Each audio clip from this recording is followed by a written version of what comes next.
What's up guys, I got a brand new video for you today, and today we're taking a look at the new Fuji GFX100S Mark II. We're in the studio and we're gonna get some shots, so let's do it. All right, yeah, love that.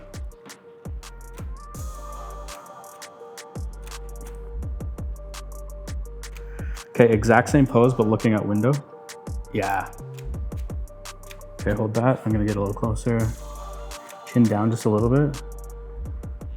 And you can look back towards camera again.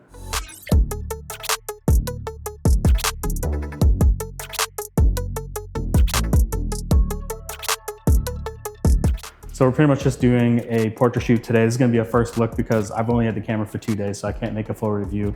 But yeah, I just came off the review of shooting the GFX100 II, which feels almost exactly the same, but this is not the same camera.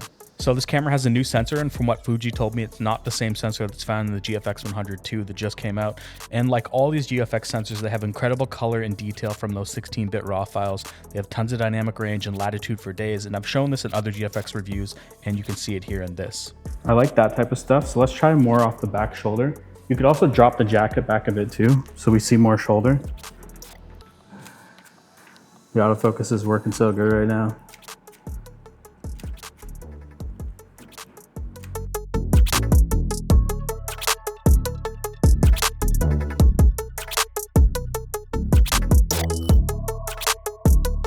The body design of this camera is exactly the same as the original GFX100S, so nothing really has changed here.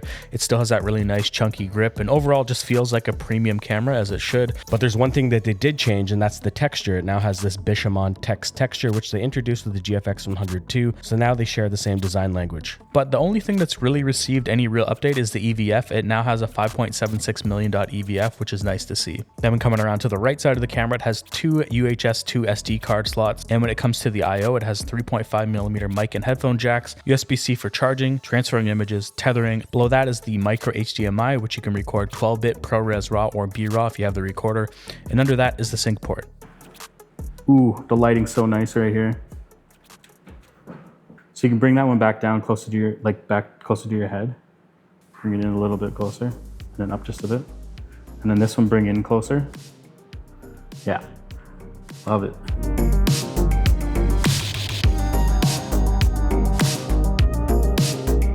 Getting some fire shots. Why is this here? How do you like this pose? Quick, take my photo. Yeah, so come into about this area here. And then we're gonna go to drive mode. I'm gonna go to 7 frames per second. All right, here we go. 3, and I'm gonna go fast so you can like switch it up and move. Yeah. Let's do some looking out the window this time. Love it. So the camera is now rocking the X Processor 5, which gives us better eye autofocus detection, and it's pretty important when you're shooting these 100 megapixel files because if it misses that eye slightly, it's super obvious. Now this is a significant upgrade over the original GFX100S, and it's pretty much as good as the flagship GFX100 II.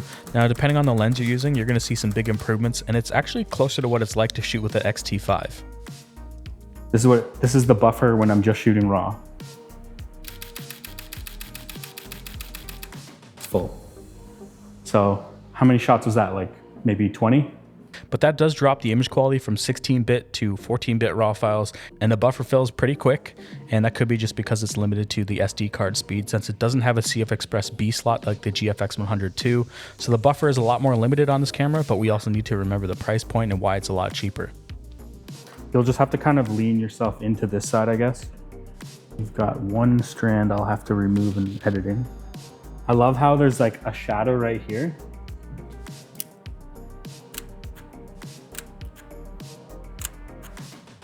This looks sick.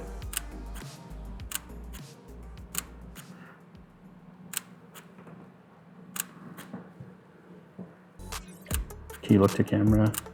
Nice. Love it. I'm gonna switch lenses real quick, 1 second. Do you wanna do both hands up again? The eye detection is starting to struggle. Oh, we're back. That was weird. It's been doing a really good job though. Maybe it's just this lens.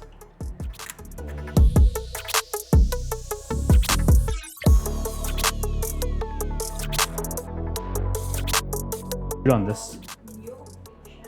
Yeah, we'll shoot on this. With the projector on it, it's pretty bright. Give it a little slice of light here.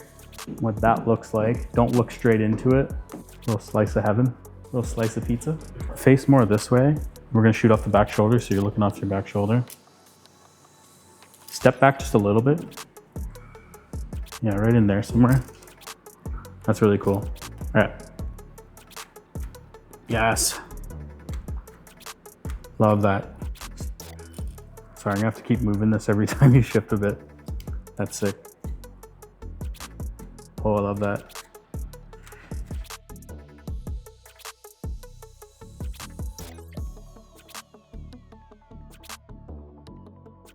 Now, just like the rest of Fuji's newer lineup, it includes AI subject detection autofocus tracking, which is super useful for different shooting situations like sports, animals, or vehicles.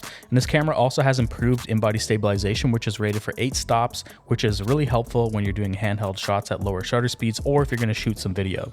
When it comes to video specs, I didn't shoot any video, and I'm sure most people buying this camera won't care too much about video, but it can shoot 4K video up to 30 frames per second, 10-bit 422. There's also an option to record ProRes. I think you can only do that if you have an SSD hooked up through the USB-C port, and that's because it doesn't have that faster CF Express B card slot like the GFX100S does. Now, it does have F-Log and F-Log 2, and it has all 20 film simulations, including Reala Ace, and I've shown that in a couple image samples. All right, so my final thoughts, it's a nice upgrade over the original GFX100S, especially when it comes to autofocus. Now, I wouldn't call it revolutionary, but it is a nice upgrade, especially when it comes to the performance and overall speed. Now, I wouldn't buy this for video. I think if you want to shoot medium format video, the GFX100S is probably a better choice since it can do 8K video. But this is a decent hybrid medium format camera if you want to shoot 4K video. And like I said, it can also do 12-bit RAW out through the HDMI.